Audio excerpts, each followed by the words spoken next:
your boy JamarVlogs, and today I'm here to talk to you guys about something super awesome, travel. And I'm here to tell you guys how to travel to 6 countries under $3,500. That's in Canadian, and you guys can convert that to whatever your local currency is, but $3,500 Canadian and 6 countries for that price range. Okay, guys? So I'm going to give you guys a little bit of a background as to what I do in order to achieve good prices for stays, good prices for flights, and overall good prices for transportation and just cutting down costs in general, and a bit about budgeting throughout your days so that you can actually travel for this duration. So, by the way, for this 6 countries travel, it takes roughly about a month if you're doing like 3 days per country.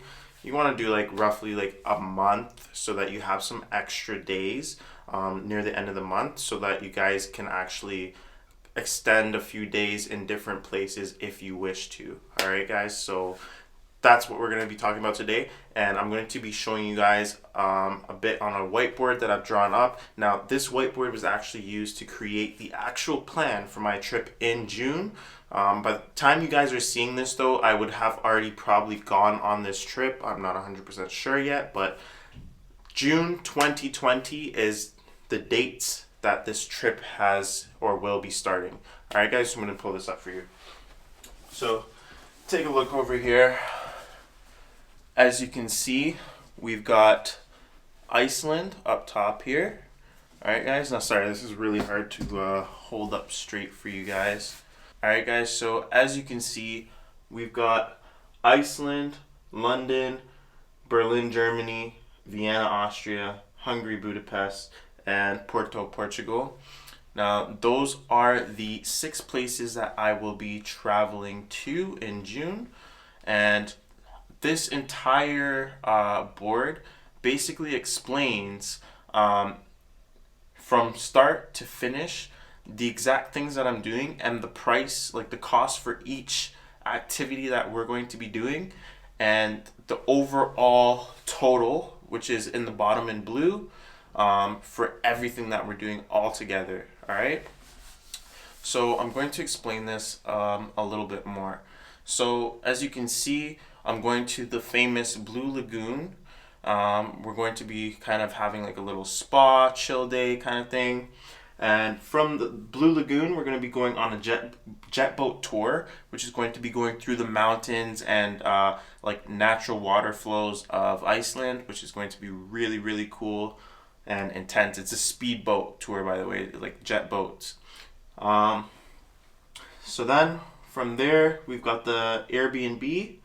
And the Airbnb is actually, we used Airbnb to book a hostel, all right? So take that as a note, guys. You can get hostels through Airbnb, which means that you get actual verified reviews, which are more, I would say, more, how do I say this? More accurate reviews, because Airbnb has a more solid process than most other platforms in terms of verifying real people compared to bots and whatnot.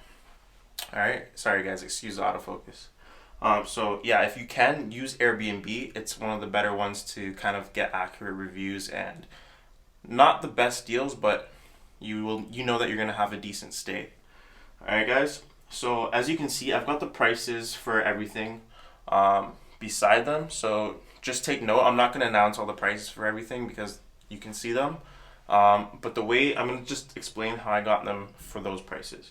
So one, I searched Airbnb for hostels, and I just looked for the cheapest hostel that I can find that looks decent and is relatively close to where I'm going to be taking or doing my activities. So that way, when I want to figure out transportation to get to these activities and whatnot, it will either be a really cheap taxi ride, really cheap Uber, really cheap bus, or within walking range. And that is the best scenario. If you guys can walk to wherever it is that you're going, I would always recommend to walk when you're traveling or backpacking, because when you walk, you actually get a chance to actually see all the different things that are going on around you and really embrace the culture of where you're visiting.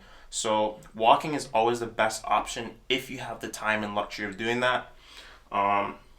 So yeah, take that as a note as well, guys. Note number 2, walk anywhere that you can, because you will honestly appreciate everything that you're seeing, and it will just save you a lot of money to spend on other things as you travel. All right, so that is the Blue Lagoon. That will be in Iceland. All right, so then we've got London, which is number 2. As you can see, number 2. They're in numerical order. So you see 1 here, then 1 here, 2 there, 2 there. All right, so for London, we're going to get Oyster cards for the transit systems. Now, the Oyster cards there, they work on both the tram and the tram and the underground as well, and also the buses. So we can use that, and they have a daily cap for those of you that haven't been to England or London specifically before. They have like a daily cap, so if we're traveling to a bunch of places throughout the day, it will always cap around like £7, and you won't be able to spend more than £7, and you will still be able to travel throughout the whole day for under that £7. Like, it will never charge you more than that for the day. They have a daily rate. All right, so that's a good note for you guys. So we're going to be going to Buckingham Palace, Trafalgar Square. We have like a food allowance, because as you know, you can't go to London and not experience the amazing food and the multicultural varieties that they have there. It's so amazing. You guys have to try out all the different foods when you go to England. It's just another ballpark. And for those of you that are coming from either North America or America, even if you go to the McDonald's, it is a completely different ball game. It's like going to McDonald's there is like going into a 5-star restaurant, guys. So really, like, you guys will really appreciate like having a good budget if you plan on visiting England, because you will need money for food, and shopping is going to be your two biggest expenses going to England. All right, so then we've got a club allowance, which we're going to be going to the clubs. Now we have a $10 club allowance there, and that's just because that's just to cover basically entries. Usually entries for a lot of the really good clubs in England is no more than like £1 to £5 entry, and we're only going for like 3 nights. So we just put $10 just to cover entry fees and stuff, and then the food allowance will also cover drinks and beverages as well. So we kind of just factored that into the food allowance. All right, guys. So then we've got $100 food allowance, just so that you guys know. So the Airbnb is also a hostel for 3 nights. So we calculated the total for 3 nights. So the total for Iceland is $528. That's more expensive because of the Blue Lagoon, which is like 300 and something by itself. That is like the most expensive thing that we're paying for out of the whole trip, and it's literally just because it's something that we both really, really like could not like remove off this list. Like, it's just something that we both really want to do, to the point where we're not willing to cut it out. All right, so the London trip came out about $276 in total. So we have the flight totals down here, and then we add them in. So the total that you see at the end includes all the flight prices, and then these are the prices for the activities and places and food and all that stuff. All right, so as you can see, number 3 is Berlin, Germany. We're going to be going to Sunflower Hostel for 3 nights. Then we're going to go visit the Memorial Museum. We're going to get some food. We got transportation allowance. That came out to about $317. Now we've got an Airbnb hostel for Austria, Vienna, Austria. And we've got a food allowance, we've got transportation, and that's that. So in Vienna, Austria, we're just planning to kind of go and explore a lot of the kind of like architectures and nature and the mountains, possibly go hiking, and just get like local experiences with the food and stuff like that. So that's what that trip's going to be about. So we haven't really booked or planned any sort of like tours per se, or any sort of specific activities other than that. All right, so then we've got 5, which is Hungary, Budapest, and we're going to be staying in an Airbnb hostel. We've got a food allowance, we've got a transportation allowance, and basically we're just going to kind of roam around and explore like more like historical sites and really popular like tourist areas in Hungary. And then we're going to also try and get off the beaten path and kind of explore and just roam around freely and see what we can find. All right, so then number 6, we've got Porto, Portugal. We wanted to end it off somewhere really warm, and also I'm part Portuguese, so it's somewhere where I've got heritage and culture, and I just want to go and experience that and really embrace my background as well. So England and Portugal are 2 places that I have heritage and background, and I'm actually a British citizen, for those of you that don't know. So that is part of the reason that those 2 places are in the trip. Alright guys, so now that I've explained everywhere that we're going to and all the things that we're doing, I'm going to explain a bit about how I got these prices. Alright, so the first tip that I can give you guys is actually checking like the tourism prices and activities offered on the airports websites. So typically like airports and local countries will have like a section on their webpage where you can actually find like tours, cabs, rentals, all that stuff, right? They have their own partnerships. But actually, you would think that a lot of the time it would be really expensive, but sometimes you can actually find some really good deals, find some tours and stuff like that. So I've just basically spent the time to do like a lot of research and like kind of compare and contrast all these different deals and just find like fairly good price range stuff that I was willing to spend the money on and still like go and have a good time, all right? So that is one tip I can give you guys, because not many people remember to actually search the airport's website of where you're flying into. So that's a good tip right there. Take note of that. The next one that I would say is using Airbnb to find hostels. Like I said, you get better quality reviews. They're more accurate, and the people are vetted a lot better. So users on Airbnb are vetted a lot better. You know that they have to upload their driver's license or they have to upload their passport, and Airbnb goes through their own processes to verify those documentations that you provide them, and it's just overall a more safe way for you to reassure yourself that you're going somewhere where you will be taken care of and you will get the accommodation that you're expecting. So another tip that I can give you guys is when you're booking flights to multiple countries and cities, one of the most important things to do is to book them as multi-city flights or one-way tickets to each individual country or city. And the best tip that I can give you to do that in the most like practical and affordable and cheapest way is to plan your trips out in groups.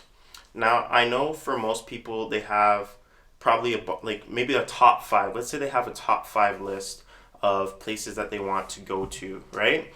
Now, they may have places that are very far apart from each other. Now, as much as you want to go to all those places at once, it may not always be the best thing to do. The reason being is because you want to spend the least amount of money as possible, and you want to be able to travel to the most places for that small budget, right? So the best way to do that is to plan out your trips in groups of places that you want to go to, but they need to be close to each other. They need to be connecting the dots, basically. So for me, how it worked out is the exact way that I've given you all my destinations in order from 1 to 6: Iceland, London, Germany, Austria, Hungary, and Portugal. Now, the reason it's in that specific order is because I'm flying out from Toronto, and Toronto is over here, which let me get up and show you guys. So I'm in Canada, which is over here in Toronto.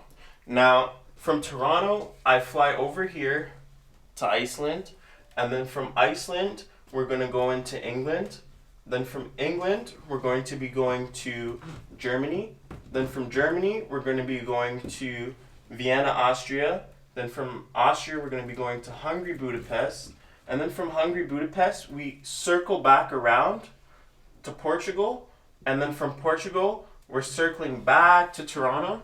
And because we did it that way and we made a circle during our flight, it's actually saved us money, because what's happening is when we decide to fly in that circle pattern and basically come all the way back around to our starting point, we are just basically flying just across borders. So we're not making these long distance flights, which is very expensive for airlines, right? They have to pay more in gas, they have to pay more in landing fees, they have all sorts of fees they have to pay for these long flights, right? But because we're just crossing borders essentially, and we're doing like 1 hours, 2 hour flights, it is easier to get very, very cheap tickets that are very affordable for us, right? So that is one big tip that I can give you, is to travel in groups. Group the countries that you want to go to together and make sure that you're going in a circle, and connecting the dots all the way back to your home destination. So start point to end point needs to circle around, and you need to be able to cross border to border to border to border in order to minimize your total travel cost in terms of flights, all right? That is the best way to get your cheap tickets. Now guys, because you guys are my loyal subscribers, I'm going to give you a bonus tip, which is very, very helpful. So for those of you that know what a VPN is, a VPN is basically an online security system that allows you to mask your IP address and change your location. So when you change your location, you're basically saying, hey, instead of where I live right now in Canada, you can make it say, oh, I live in England. So every time you go on the computer, your IP address will say that you live in England, which means all the data that you're going to be accessing on the websites or whatever platforms or browsers you use will show up as whatever people that live in England see, and they will basically consider you on the platform as a British user, right? So your experience and customization on the platform caters to you as a British user. So by doing that, when you plan out your trips to certain locations, you actually get access to better fees and stuff that are basically tailored towards those citizens or locals in those areas, which actually can sometimes work out to be a lot cheaper.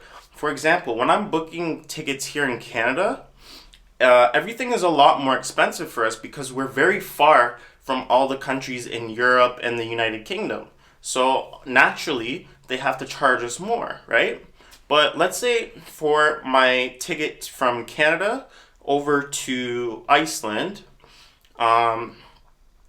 is like the biggest gap, right? The ticket for me traveling out of Toronto to Iceland has the biggest distance that I will be flying out over on my whole trip, right?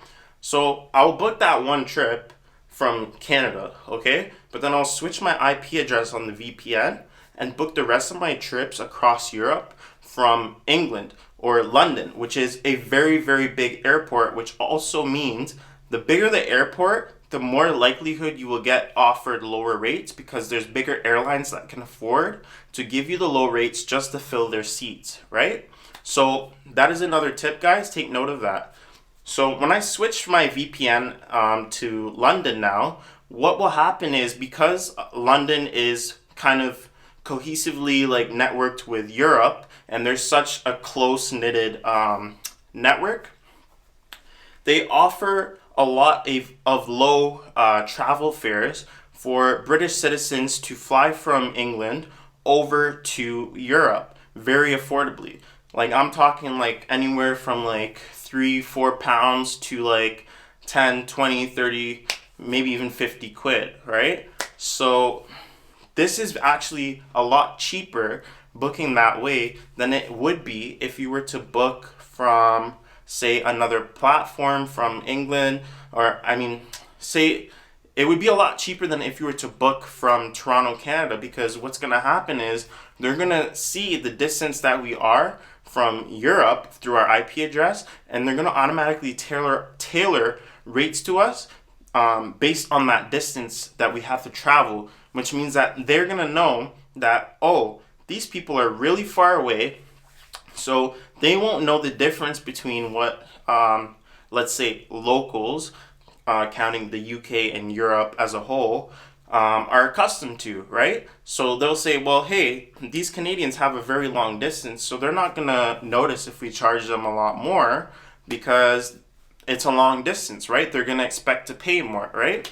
But for people that are living in England, they know, like, hey, we're not really flying that far, so why are we going to pay $300, $400, $500 to maybe $1,000, right? They're not going to pay that because they know they can either just hop on a train or whatever else. There's other methods that they can take in order to get where they're going for a lot cheaper, right? So they're going to offer them very cheap rates in order to fly over there to fill up the seats in their planes. All right, guys? So please take that into consideration. And the next tip that I'm going to give you guys to do this affordably is to budget all of your expenses properly. Like, make sure you have a food allowance, make sure you have a accommodation allowance, and make sure you have emergency cash available on hand with you, and also emergency funds available on a credit card, such as MasterCard or Visa, which are accepted pretty much almost everywhere in the world. Those are two super important things that you will need when you're traveling. So please make sure you have that, guys, all right? So as you can see, everything here has added up to a total of $3,456 Canadian. And I will be going to 6 countries and enjoying amazing activities for under $4,000, or as we said, $3,500. All right, guys? So please take this advice seriously, take down the notes, and just plan your trip out. If you take your time to plan the trip out, it will honestly do you so much justice. Now, guys, one last thing that I haven't told you is the platforms that I use to book my flights. The top ones that you can use is Skyscanner, Hopper, Ryanair, and what's the other one? Let me pull out my phone for you guys. So you can use Hopper, Ryanair, Skyscanner, Hitlist, and Air Transat. All right, guys, and also British Airways gives a lot of deals as well. So if you have British Airways on your phone, they always have like last minute deals and stuff. So if you guys are going kind of winging it and not planning all your trips back to back like I am, and you kind of are just going day by day and deciding where you're going to go, then what you can do is go on to Ryanair or any of these other platforms that I've just announced, and basically they post up last minute deals that are super cheap, literally just to fill their seats, and you guys will always get really good deals to fly for a budget. All right, guys? So make sure you take that tip into consideration as well. If you have a more flexible dateline with travel, then you can use that to kind of get around to different places and explore more places for the price that you have. Now, guys, one other thing I'm going to mention is that I know my budget here is quite high, but what I'm going to explain to you is that the cost that I've just given you guys for my total is actually cheaper than most people pay for one trip to one country as a couple. So most people will literally pay about $1,500 Canadian just for a round trip flight from Canada to the UK and back, okay? So $1,500 is usually a one-way ticket. Now, if you look at my total, it is $3,456. Now, I've basically covered 6 countries for pretty much the amount that it would cost us for 2 people to travel a round trip from Canada to England, and then plus some activities and food expenses, okay? That is basically how much you're going to spend doing that. But I've actually been able to manage to book a trip to 6 countries instead of 1 for less than that. So, guys, please apply the things that I've told you, and I promise you, affordable travel is possible. I promise you, if you guys work really hard for a few months, put aside some money, you will be able to get a lot of travel out of it. And if you have any questions, because you guys are my loyal subscribers and patrons, you can just drop them below. We're building a community for you guys, and I'm going to be giving you guys answers. I'm going to be giving you guys information, and we're going to grind this out together, guys. I want everybody to join and travel with me. I want to build a community of people that can broaden their horizons and just explore the world the way that I want to explore the world too. I want to open these doors for you guys and give you guys a chance to get that freedom that you're itching to get, because I know how much I wanted to get this freedom, and I know how much I wanted to just travel and travel nonstop and just do everything that I want to do without having to worry about going into a 9 to 5 and all this stuff. Now, I'm not promising you guys that, oh, you can go and quit your job and this and that just to travel. No, guys, that's not what I'm telling you. What this video is about is teaching you guys how I travel very affordably and how I get the most out of my money while I'm traveling and get to experience the most things possible. Alright, guys? So thank you for watching. Remember, wander, connect, innovate, and inspire. Boom.